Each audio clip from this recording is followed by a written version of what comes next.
നമസ്കാരം. പെർഫെക്റ്റ് ഗ്രാമറിലേക്ക് സ്വാഗതം. ഞാൻ ജോസ് പൂവത്തൂച്ചിറയിൽ. ഇൻട്രൊഡക്ഷൻ ക്ലാസ്സിൽ പറഞ്ഞതുപോലെ നമ്മൾ ഇന്ന് ഡിസ്കസ് ചെയ്യാൻ പോകുന്നത് വളരെ പ്രധാനപ്പെട്ടതും എന്നാൽ വളരെ ഈസി എന്ന് തോന്നുന്നതുമായ ഒരു പോർഷനെ പറ്റിയാണ്. എല്ലാവരും സംസാരത്തിനിടയിൽ പ്രയോഗിക്കുന്ന അല്ലെങ്കിൽ പബ്ലിക് സർവീസ് കമ്മീഷന് സ്ഥിരമായി ചോദിക്കുന്ന, മറ്റ് കോമ്പറ്റേറ്റീവ് എക്സാമിനേഷനുകളിലും സ്ഥിരമായി ചോദിക്കുന്ന ഒരു കൺജക്ഷനെ പറ്റിയാണ്, ഒരു കോർഡിനേറ്റിംഗ് കൺജക്ഷനെ പറ്റിയാണ് ഞാൻ ഇന്ന് നിങ്ങളുമായി ചർച്ച ചെയ്യുന്നത്. നിങ്ങൾക്കൊക്കെ അറിയാം, not only but also. Not only but also എങ്ങനെ പ്രയോഗിക്കുന്നു, എത്ര തരമുണ്ട് എന്ന് പലപ്പോഴും പലർക്കും അറിയില്ല. പരീക്ഷയ്ക്ക് അല്ലെങ്കിൽ കോമ്പറ്റേറ്റീവ് എക്സാമിനേഷൻസിന് ചോദ്യങ്ങൾ ചോദിക്കുമ്പോൾ നമ്മൾ എന്താണ് ചെയ്യേണ്ടതെന്നറിയാതെ പലരും ബുദ്ധിമുട്ടുന്നത് കാണാം. എന്നാൽ ഞാൻ പറയുന്നു, വളരെ ലളിതമായ നിയമങ്ങളുടെ അകമ്പടിയോടുകൂടി നമുക്കിത് വളരെ ഈസി ആയിട്ട് പഠിച്ചു വയ്ക്കുകയും പരീക്ഷയ്ക്ക് ചെയ്യുകയും ചെയ്യാവുന്നു. ഞാൻ ഉറപ്പിച്ചു പറയുന്നു. ആദ്യമായിട്ട് നോട്ട് ഓൺലി ബട്ട് ഓൾസോ എത്ര കാറ്റഗറി ഉണ്ടെന്നുള്ള കാര്യം നമ്മൾ ഓർമ്മയിൽ സൂക്ഷിക്കണം. ഞാനത് അധികം വിശദീകരണങ്ങളൊന്നും ഇല്ലാതെ തന്നെ നേരിട്ട് സബ്ജക്റ്റിലേക്ക് വരാം. ഒന്ന്, സബ്ജക്റ്റുകൾ, രണ്ട് വാക്യങ്ങളുടെ സബ്ജക്റ്റുകൾ ഒരേപോലുള്ളതും രണ്ട് വാക്യങ്ങളുടെ സബ്ജക്റ്റുകൾ ക്രിയകൾ ഒരേപോലുള്ളതും ആയിരിക്കുന്ന കാറ്റഗറി നമ്പർ 1. നമ്പർ 2, രണ്ട് വാക്യങ്ങളുടെ സബ്ജക്റ്റുകൾ ഒരേപോലുള്ളതും എന്നാൽ ക്രിയകൾ വ്യത്യസ്തങ്ങളുമായിരിക്കുക.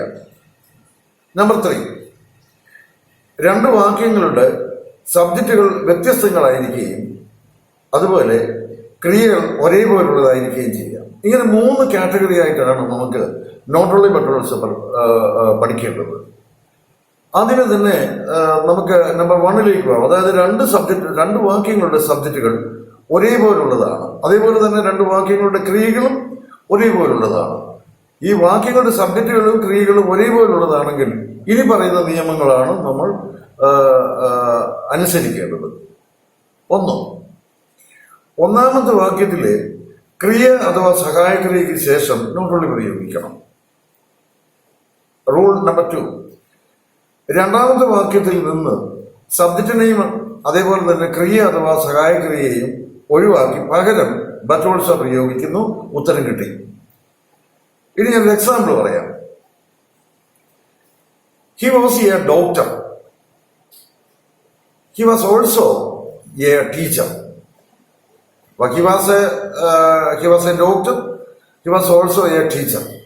അവിടെ പരിശോധിച്ച് നോക്കിയാൽ രണ്ട് വാക്യങ്ങളുടെയും സബ്ജക്റ്റുകൾ ഒരേപോലുള്ളതാണ്, ക്രിയകളും ഒരേപോലുള്ളതാണ്. ഇതാണ് നമ്മുടെ ഒന്നാമത്തെ കാറ്റഗറി. നമുക്കവിടെ നിയമം അനുസരിച്ച് ഒന്നാമത്തെ വാക്യത്തിൽ ക്രിയ അഥവാ സഹായക്രിയയ്ക്ക് ശേഷം നോട്ട് ഓൺലി പ്രയോഗിക്കുന്നു.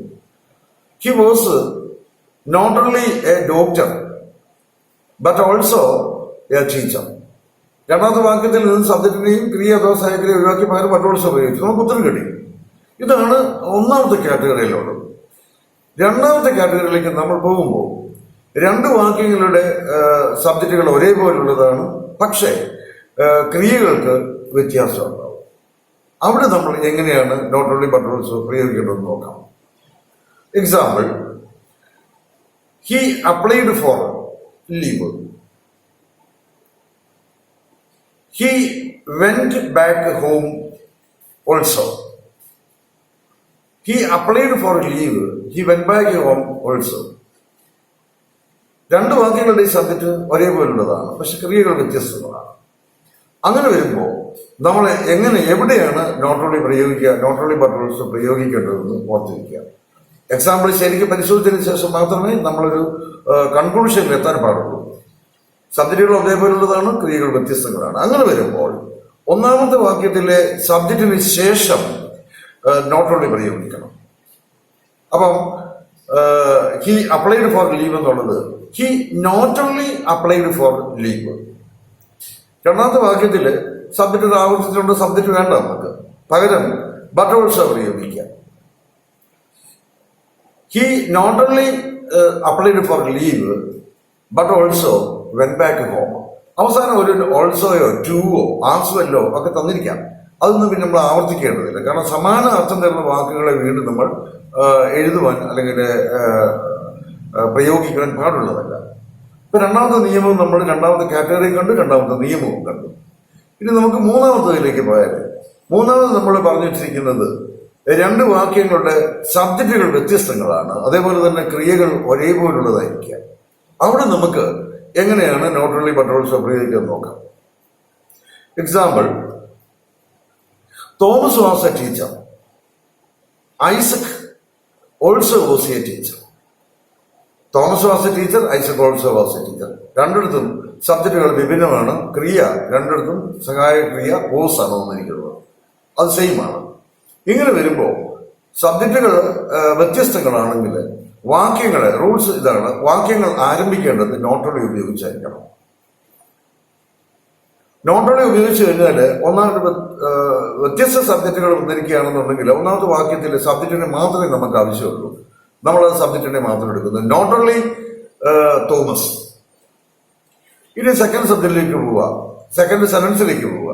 അവിടെ നമ്മളെ ഫുൾ സ്റ്റോപ്പ് മാറ്റി ബട്ട് ഓൾസോ പ്രയോഗിക്കുന്നു. അപ്പൊ ഉത്തരം നമുക്ക് ഇങ്ങനെ കിട്ടും, not only Thomas but also Isaac was a teacher. ഇങ്ങനെയായിരിക്കും നമുക്ക് ഉത്തരം കിട്ടുക. പക്ഷേ ഈ ഉത്തരത്തിൽ ഒരു സ്റ്റൈൽ കുറവുണ്ട്. അങ്ങനെ വരുമ്പോൾ നമുക്ക് കുറെ കൂടി ബെറ്റർ ആക്കാൻ വേണ്ടി നമുക്ക് ഈ ബട്ട് ഓൾസോയെ ഒന്നുകൂടി സ്പ്ലിറ്റ് ചെയ്ത് രണ്ടാമത്തെ വാക്യത്തിന് മുമ്പും പിമ്പും നമ്മളൊന്ന് പ്രയോഗിച്ചു നോക്കും. അപ്പൊ പറയാൻ തന്നെ ഒരു സുഖം ഉണ്ടാവും. ഞാൻ ഒന്ന് പറഞ്ഞു നോക്കാം. Not only Thomas but Isaac also was a teacher. ഇതാണ് നോട്ട് ഓൺലി ബട്ട് ഓൾസോയുടെ 3 കാറ്റഗറി. നമ്മൾ ഗ്രാമർ പുസ്തകം പരിശോധിച്ചിരുന്നാൽ ഈ 3 കാറ്റഗറി നമുക്ക് ഒന്നിച്ചൊരിടത്ത് പ്രയോഗിച്ചിരിക്കുന്നത് നമുക്ക് പലപ്പോഴും കാണാൻ കഴിയില്ല. ഇത് നമുക്ക് അനുഭവത്തിന്റെ വെളിച്ചത്തിൽ, എക്സ്പീരിയൻസിന്റെ വെളിച്ചത്തിൽ മാത്രമാണ് നമുക്കിത് കണ്ടെത്തുവാനും പ്രയോഗിക്കാനും കഴിയുകയുള്ളൂ. ഇതാണ് നോട്ട് ഓൺലി ബട്ട് ഓൾസോയുടെ പ്രയോഗം. ഓർക്കുക, 3 കാറ്റഗറി, 3 നിയമങ്ങൾ. അതുപോലെ മറ്റൊരു പ്രയോഗമാണ്, ഇതേ അർത്ഥം തരുന്ന മറ്റൊരു പ്രയോഗമാണ് ആസ്വലാസ്.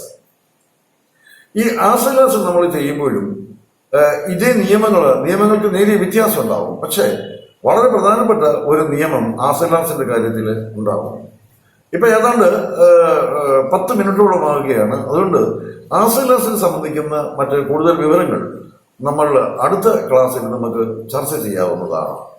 ഇതിന്റെ ഈ ക്ലാസ് അവസാനിക്കുമ്പോൾ ഇതിന്റെ ശേഷം ഈ പറഞ്ഞ എക്സാമ്പിൾസും അവയുടെ സോൾവ്ഡ് ഫോംസും നിയമങ്ങളും നിങ്ങൾ സശ്രദ്ധം വായിച്ച് പഠിക്കേണ്ടതാണ്. Thank you.